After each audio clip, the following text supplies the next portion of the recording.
Hello student, আজকের class আলোচনা করব মডেল কোশ্চেন পেপার 15, 16 ও 17 নিয়ে। তো দেখে নাও আজকের ক্লাসের প্রথম কোশ্চেন। প্রথম কোশ্চেনে বলেছে এ বি ও সি এর একটি যৌথ ব্যবসায় লগ্নিকৃত মূলধনের অনুপাত দেওয়া আছে। তাহলে এ বি সি এর মূলধন কত দেওয়া আছে, মূলধনের অনুপাত দেওয়া আছে, মূলধনের অনুপাত দেওয়া আছে 3:4:6 আর লাভ্যাংশের অনুপাত দেওয়া আছে, লাভের অনুপাত দেওয়া আছে 3:2:9।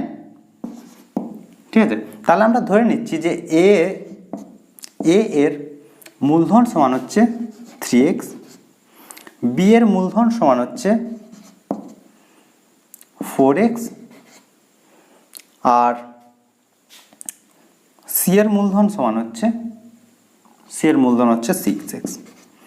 আর ধরে নিচ্ছি যে টি এই 3x টাকাটা T1 দিনের জন্য ব্যবসায় নিয়োজিত করে, বি হচ্ছে T2 দিনের জন্য আর সি হচ্ছে T3 দিনের জন্য। ঠিক আছে, তাহলে এখন আমরা এখান থেকে আমরা কি বলতে পারি যে এ এর মোট মূলধনের পরিমাণ কত হবে, 3x ইন্টু T1 হয়েছে। একই রকমভাবে বি এর মূলধন সমান কত হবে, 4x ইন্টু T2 আর সি এর মূলধনের পরিমাণ হবে 6x ইন্টু T3 হয়েছে। এটা আমরা কি জানি যে মূলধনের অনুপাতেই হয় লাভ্যাংশের অনুপাতের সঙ্গে সমান। তাহলে এখান থেকে আমরা কি বলতে পারি যে এ আর বি এর মূলধনের অনুপাত কত হচ্ছে, তাহলে 3x ইন্টু T1 অনুপাত 4x ইন্টু T2, এটা সমান কত, তাদের লাভ্যাংশের অনুপাতের সঙ্গে সমান। তাহলে এটা আমরা বলতে পারি এটার মানটা হবে কত, 3:2 হয়েছে। তাহলে এখান থেকে x ক্যান্সেল হচ্ছে আর ক্যান্সেল হচ্ছে, একবার লিখে নিলে বুঝতে পারবে। 3T1/4T2 সমান হচ্ছে কত, 3/2। তাহলে এখান থেকে আমরা কি পাচ্ছি, 3 ক্যান্সেল হচ্ছে, 2×2=4। তাহলে এখান থেকে আমরা পাচ্ছি T1/T2 সমান হচ্ছে, 2টার পাশে যাবে 2/1 সমান আমরা লিখতে পারি T1 অনুপাত T2 সমান হচ্ছে 2:1 হয়েছে।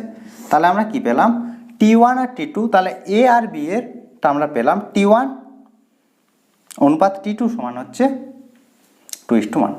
একই রকমভাবে আমরা বের করতে পারবো কত, যে কোনো আমরা এই দুটো এ আর বি নিয়েছি, এবার বি আর সি নিয়ে নিই।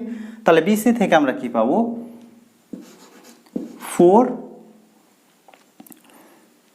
4x ইন্টু T2 অনুপাত 6x ইন্টু T3 সমান হচ্ছে কত, এটা হবে 2:9 হয়েছে। তাহলে এই x ক্যান্সেল হচ্ছে, তাহলে এখান থেকে আমরা কি পাচ্ছি, 4T2/6T3 সমান হচ্ছে 2/9। তাহলে এখান থেকে পাওয়া যাবে 2×2=4 আর এখান থেকে 3×2=6 আর 3×3=9। তাহলে আর 2 ক্যান্সেল হচ্ছে, তাহলে পড়ে থাকছে দেখো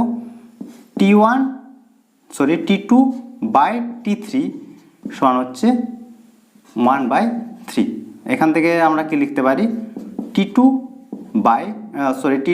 অনুপাত T3 সমান হচ্ছে 1/3।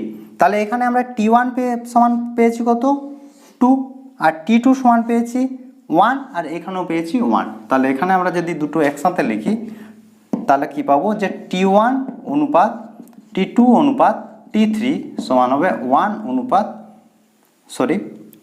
T1 তো 2 আছে, 2:1/3। এবার তোমরা একটু অপশানগুলো দেখে নাও। তাহলে এক্ষেত্রে সঠিক উত্তর হবে কত, অপশান বি, 2:1/3। তাহলে অ্যান্সার হচ্ছে অপশান বি। এরপর হচ্ছে 2 দাগের কোশ্চেন। দুই দাগের বলেছে যে x square plus b x plus c is equal to 0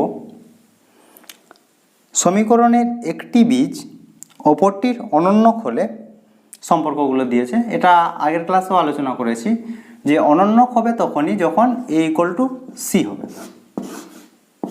ঠিক আছে, তাহলে অপশানটা দেখে নাও। এক্ষেত্রে অপশান হবে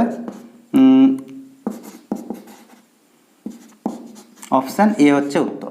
এবারে আমরা একটু প্রমাণ করার চেষ্টা করি যে এটার মানটা কি করে এ ইজ ইকুয়াল টু সি হবে। তাহলে আমরা ধরে নিচ্ছি যে একটি বীজ আর একটির অনন্যক। তাহলে একটি বীজ যদি আলফা হয় তাহলে অন্য বীজটির কত হবে 1/α। আলফার অনন্যক হচ্ছে 1/α। তাহলে কি কি সম্পর্ক পাই সমীকরণ থেকে? আলফা প্লাস 1/α সমান হচ্ছে -b/a, আর পাই আলফা ইন্টু 1/α মানে বীজদ্বয়ের গুণফল সমান হচ্ছে c/a। হয়েছে, তাহলে আলফা আলফা ক্যান্সেল হচ্ছে বা এখান থেকে লিখতে পারি c = a। ঠিক আছে, এরপর কোশ্চেন 3 নম্বর কোশ্চেন বলেছে যে ও কেন্দ্রীয় বৃত্তের বহিস্থ পি বিন্দু থেকে, তাহলে ও কেন্দ্রীয় বৃত্তের বহিস্থ বিন্দু বলেছে পি, তারপর বলেছে পি বিন্দুতে অঙ্কিত দুটি স্পর্শক, পি বিন্দু থেকে দুটি স্পর্শক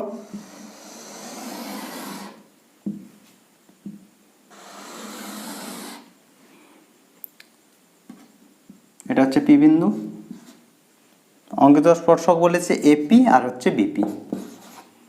এটা হচ্ছে ও কেন্দ্র হচ্ছে ও। আর বলেছে যে কোণ এ পিবি, এই কোণটা দেওয়া আছে 60 ডিগ্রি, এপি সমান দেওয়া আছে 8 সেমি হলে বলেছে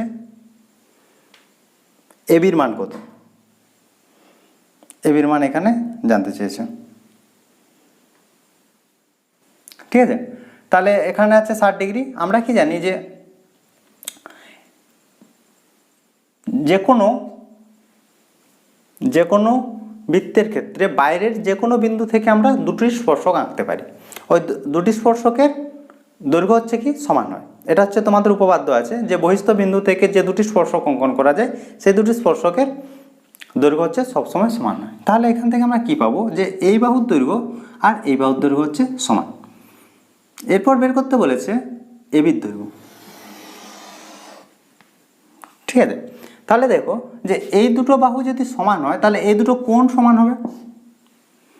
এই দুটো যদি বাহু সমান হয় যে এ পি সমান হচ্ছে বি পি, এই দুটো হচ্ছে বাহু সমান, তাহলে এই দুটো কোণ সমান। কোণ বলতে কোণ এ বি পি সমান হচ্ছে কোণ বি এ পি, এই দুটো কোণ সমান।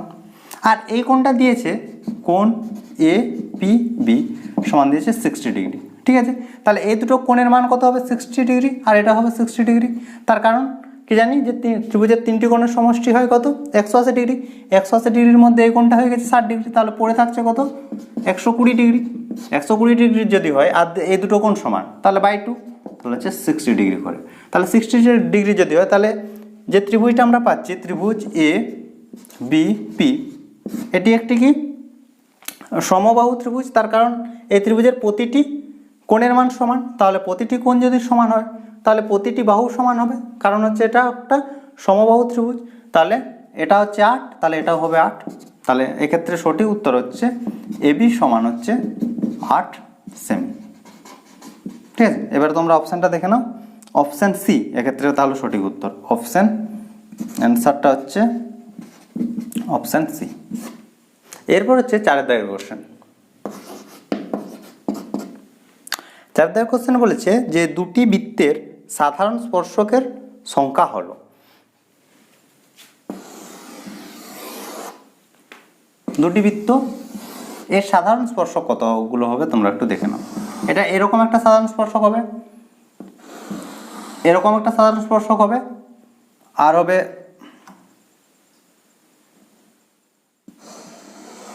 এরকম একটা হবে, আর এরকম একটা হবে। এটা কি হয়ে গেল?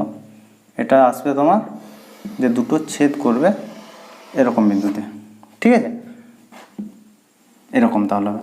তাহলে দুটো বৃত্তর ক্ষেত্রে আমরা সাধারণ স্পর্শকের সংখ্যা পাচ্ছি কত? 4টি। তাহলে কি পেলাম? যে কোনো দুটি বৃত্তের ক্ষেত্রে সাধারণ স্পর্শকের সংখ্যা হবে 4টি। তাহলে অপশানগুলো দেখে নাও। অপশান হচ্ছে এক্ষেত্রে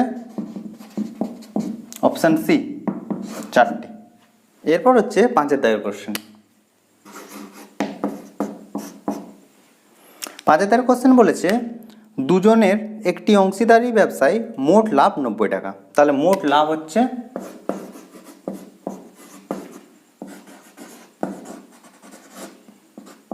মোট লাভ 90 টাকা।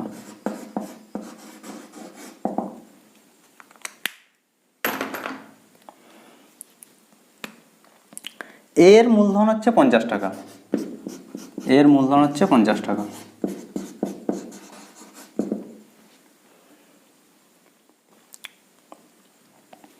আর এর লাভ হচ্ছে 30 টাকা। তাহলে এখানে কি কি দেওয়া আছে? এখানে দেওয়া আছে মোট লাভের পরিমাণ দেওয়া আছে, এর মূলধনের পরিমাণ দেওয়া আছে, আর এর লাভের পরিমাণ দেওয়া আছে। তাহলে আমরা ধরে নিচ্ছি বি এর মূলধনের পরিমাণ হচ্ছে এক্স টাকা। এখানে বের করতে বলেছে যে বি এর মূলধন কত? এক্স টাকা। তাহলে বি এর লাভ কত হবে? এর লাভ হচ্ছে 30 টাকা আর মোট লাভ হচ্ছে 90 টাকা। তাহলে বি এর লাভ হবে 60 টাকা।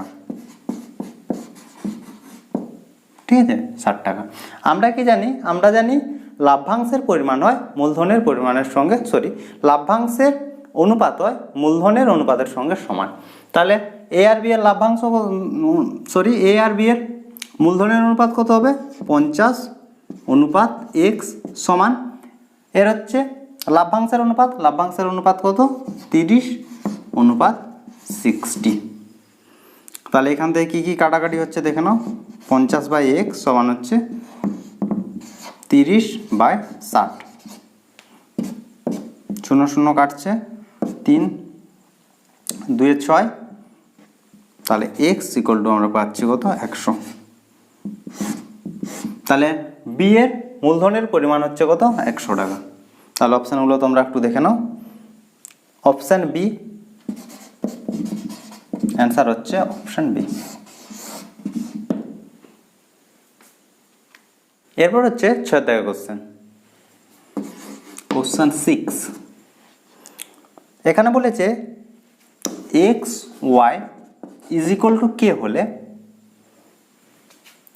এক্স আর 1/y এর মধ্যে সম্পর্ক কি? তাহলে দেখে নাও এখান থেকে আমরা কি পাবো। তাহলে এক্স = k/y, ঠিক আছে। তাহলে এখান থেকে আমরা কি পাবো? X proportional to 1/y। এখানে কোশ্চেনটা তোমাদেরকে একটু ভালো করে দেখতে হবে। যদি বলে যে এক্স আর 1/x এর মধ্যে সম্পর্ক কি, তাহলে কি সম্পর্ক হবে? সরল সম্পর্ক। সরল সম্পর্ক। আর যদি বলে যে এক্স এর সঙ্গে ওয়াই এর সম্পর্ক কি, তাহলে তখন হবে ব্যস্ত। কি বললাম আশা করি তোমরা বুঝতে পেরেছো। যদি কোশ্চেনে বলে যে এক্স এর সঙ্গে ওয়াই এর সম্পর্ক কি, এক্স এর সঙ্গে ওয়াই এর সম্পর্ক কি, তখন হবে কি? ব্যস্ত সম্পর্ক। আর যদি বলে এক্স এর সঙ্গে 1/y এর সম্পর্ক কি, তখন হবে সরল সম্পর্ক। এখানে বলেছে এক্স এর সঙ্গে 1/y এর সম্পর্ক, তাহলে এক্ষেত্রে সঠিক উত্তর হবে সরল সম্পর্ক। তাহলে অপশানগুলো তোমরা দেখে নাও। অপশান বি, সরল সম্পর্ক, সরল ভেদে। এখানে বলেছে কোন ভেদে? সরল ভেদে, অপশান বি। এরপর হচ্ছে 7 দাগের কোশ্চেন। 7 দাগের কোশ্চেনে বলেছে কে এর কোন মানের জন্য 9x² প্লাস 3kx প্লাস 4 = 0 এর বীজ দুটি সমান ও বাস্তব হবে। তাহলে কি বলেছে যে একটি সমীকরণ দেওয়া আছে, সমীকরণের বীজদ্বয় কে এর কোন মানের জন্য সমান ও বাস্তব হবে। তাহলে আমরা কি জানি বাস্তব আর সমান হওয়ার শর্ত কি বি স্কোয়ার মাইনাস 4ac = 0। তাহলে এখানে বি এর মান হচ্ছে 3k, তাহলে এখান থেকে আমরা লিখতে পারবো 3k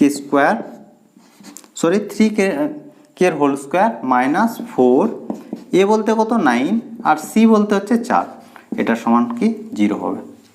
তাহলে এখান থেকে আমরা কে এর মানটা পেয়ে যাব। তাহলে কত পাবো এখান থেকে, বা লিখতে পারি 3 তার স্কোয়ার ইন্টু কে স্কোয়ার সমান হচ্ছে, পুরোটাই পাশে নিয়ে আসি, তাহলে এখান থেকে আমরা পাবো হয়েছে। বা লিখতে পারি এখানে দেখো 3 স্কোয়ার বলতে 9, তাহলে এই 9 আর এই 9 কেটে যাচ্ছে, তাহলে কে স্কোয়ার সমান হচ্ছে 4 × 4। বা আমরা লিখতে পারি কে সমান হচ্ছে ±4। তাহলে তোমরা অপশানটা দেখে নাও, অ্যান্সার কত হবে +-4। +-4 বলতে এখানে অপশান এ, অপশান এ। এরপর হচ্ছে 8 দাগের কোশ্চেন। 8 দাগের কোশ্চেন বলেছে ও কেন্দ্রীয় বৃত্তের এ বিন্দু থেকে এটি স্পর্শক, এ বিন্দু থেকে এটি স্পর্শক। তাহলে আগে ছবিটা এঁকে নিই।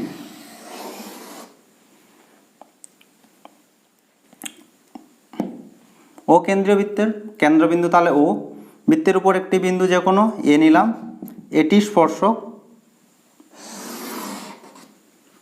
এটি স্পর্শক। তারপর বলেছে যে ও আরটি যুক্ত করা হলো,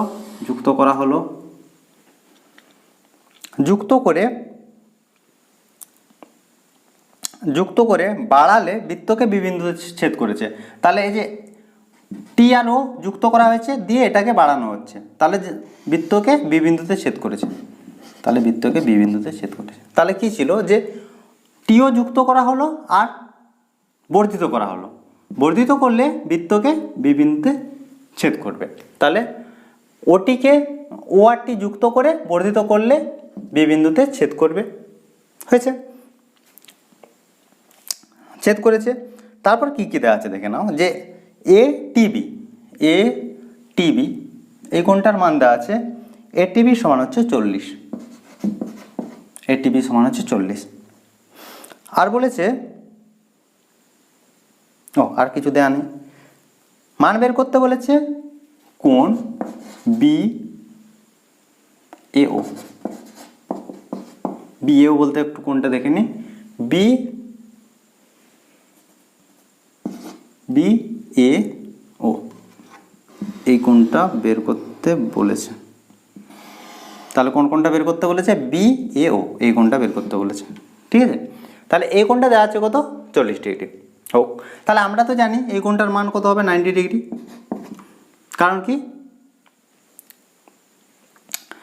কেন্দ্রবিন্দুগামী যে কোনো সরলরেখা যে কোনো স্পর্শককে 90 ডিগ্রি কোণে ছেদ করে, তাহলে এটা পেয়েছি আমরা 90 ডিগ্রি।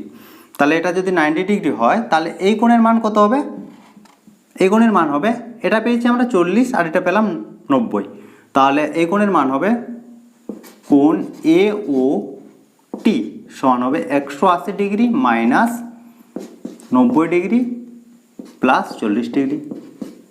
তাহলে 180 মাইনাস বিয়োগ করলে পাবো 130 ডিগ্রি সমান হচ্ছে 50 ডিগ্রি। তাহলে এই কোণটা পেলাম আমরা কত 50 ডিগ্রি।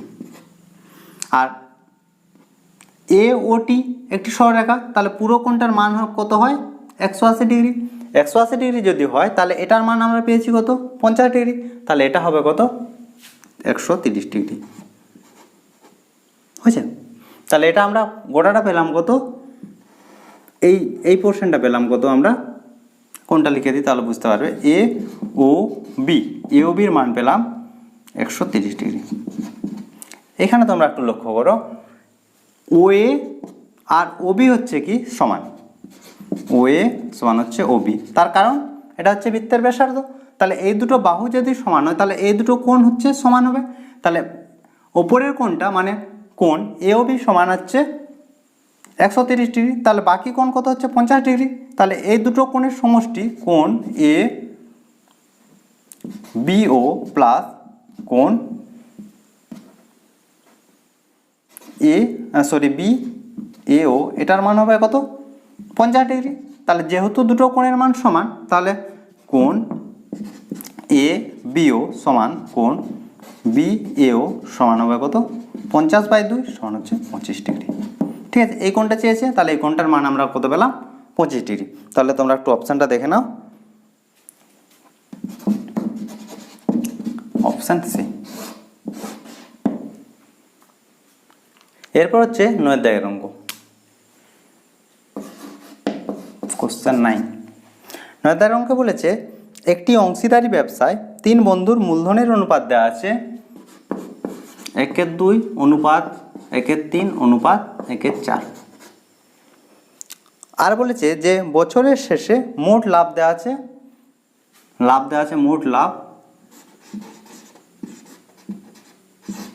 লাভ দেওয়া আছে 1300 টাকা। তাহলে বলেছে দ্বিতীয় বন্ধু কত পাবে বের করতে বলেছে। ঠিক আছে, এখানে দ্বিতীয় বন্ধু বলেছে, প্রথম বন্ধুও বলতে পারে, তৃতীয় বন্ধুও বলতে পারে, এখানে দ্বিতীয় বন্ধু তো বলেছে। ঠিক আছে, তাহলে এই অনুপাতের ক্ষেত্রে আমরা কি করি, যে তাদের হরগুলো সমান করি। তাহলে হরগুলো সমান করে নেওয়া হয়। তাহলে এটার ক্ষেত্রে ওপর নিচে গুণ করা আছে 6 দিয়ে, এক্ষেত্রে 4 দিয়ে, আর এক্ষেত্রে 3 দিয়ে। তাহলে আমরা কি পাচ্ছি 6/12 অনুপাত 4/12 অনুপাত 3/12। আচ্ছা, তাহলে 12 কেটে যাচ্ছে, পড়ে থাকছে 6 অনুপাত 4 অনুপাত 3। তাহলে এখন তো তোমরা করতে পারবে, এখান থেকে কি করতে হয়, মোট অনুপাত বের করতে হয়। মোট অনুপাত সমান কত হবে 6 + 4 + 3 সমান হচ্ছে 13 হয়েছে। এরপর বলেছে মোট লাভ 1300 টাকা। তাহলে দ্বিতীয় বন্ধুর লাভ হবে কত, দ্বিতীয় বন্ধুর পরিমাণ কত দেওয়া আছে 4, তাহলে 4/13 × 1300। ঠিক আছে, এখান থেকে পাচ্ছি 100 সমান হচ্ছে 400 টাকা। তাহলে দ্বিতীয় বন্ধুর হচ্ছে লাভ হচ্ছে 400 টাকা। এটা যদি প্রথম বন্ধু বলতো তাহলে কি হতো, প্রথম বন্ধুর মূলধনের পরিমাণ পেয়েছি কত 6, তাহলে 6/13 × এটা, তাহলে এখান থেকে পাবো তো আমরা 100, তাহলে হচ্ছে 600। আর আরেকটাও বের করে নিই 3 নম্বরটা, তাহলে 3/13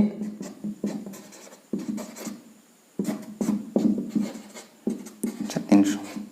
তাহলে প্রথম বন্ধুর লাভ হচ্ছে 600 টাকা, দ্বিতীয় বন্ধুর লাভ হচ্ছে 400 টাকা, আর তৃতীয় বন্ধুর লাভ হচ্ছে 300 টাকা। এখানে আমাদের বলেছে দ্বিতীয় বন্ধুর লাভ, তাহলে এক্ষেত্রে উত্তর হবে 400 টাকা। তাহলে 400 টাকা তোমরা একটু অপশানটা দেখে নাও, অ্যান্সার অপশান বি। এরপর হচ্ছে 10 দাগের অঙ্ক। 10 দাগের অঙ্কে বলেছে x + y = x - y হলে 4টা সম্পর্ক দিয়েছে, এই 4টা সম্পর্কের মধ্যে কোনটা ঠিক হবে সেটা তোমাদেরকে বলতে হবে। তাহলে কি এখান থেকে আমরা কি পাবো, যে x + y প্রপোর্শনাল থেকে সমান করতে হলে ধ্রুবক ইন্টু যেটা দেওয়া আছে, আচ্ছা, বা এখান থেকে আমরা কি লিখতে পারবো x + y / x - y = হচ্ছে কে। এরপর আমরা যোগভাগ প্রক্রিয়া করব। তাহলে যোগভাগ প্রক্রিয়া করলে আমরা কি পাবো x + y + x - y by উপরে যোগ নিচে বিয়োগ, এটা -x - y। এদিকেও একই রকম পাবো k + 1 আর k - 1, এখানে ছিল k/1 তার জন্য। তাহলে এখান থেকে দেখো ওয়াই ওয়াই ক্যান্সেল হচ্ছে, পড়ে থাকছে কত তাহলে 2x, আর এখানে দেখো এক্স এক্স ক্যান্সেল হচ্ছে আর পড়ে থাকছে হচ্ছে 2y সমান পুরোটা একটা ধ্রুবক, তাহলে k1 ধরে নিলাম। এখানে কি k নট ইকুয়াল টু 0, আর এখানে লিখে দেবে k1 নট ইকুয়াল টু 0 হয়েছে। তাহলে এখান থেকে আমরা কি পাচ্ছি, 2 2 কাটছে, বা x by y is equal to k1, বা আমরা লিখতে পারি x equal to k1 y, বা x proportional to y, x proportional to y। তাহলে সম্পর্কগুলো দেখে নাও, x প্রপোর্শনাল টু y কোথায় আছে, অ্যান্সার হচ্ছে অপশান এ।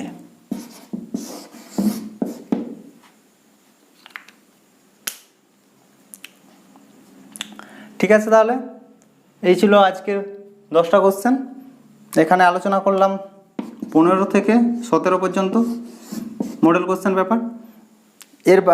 এই যে 10টা কোশ্চেন, এই 10টা কোশ্চেনের বাইরে যে কোশ্চেনগুলো রইলো সেই সমস্ত কোশ্চেনে আগের ক্লাসে আলোচনা করা হয়েছে। আগের ক্লাসগুলো তোমরা একটু দেখে নিবে। তো ক্লাস কেমন লাগছে অবশ্যই কমেন্ট করে জানাবে। তোমরা সবাই তাহলে ভালো থেকো, বাই বাই।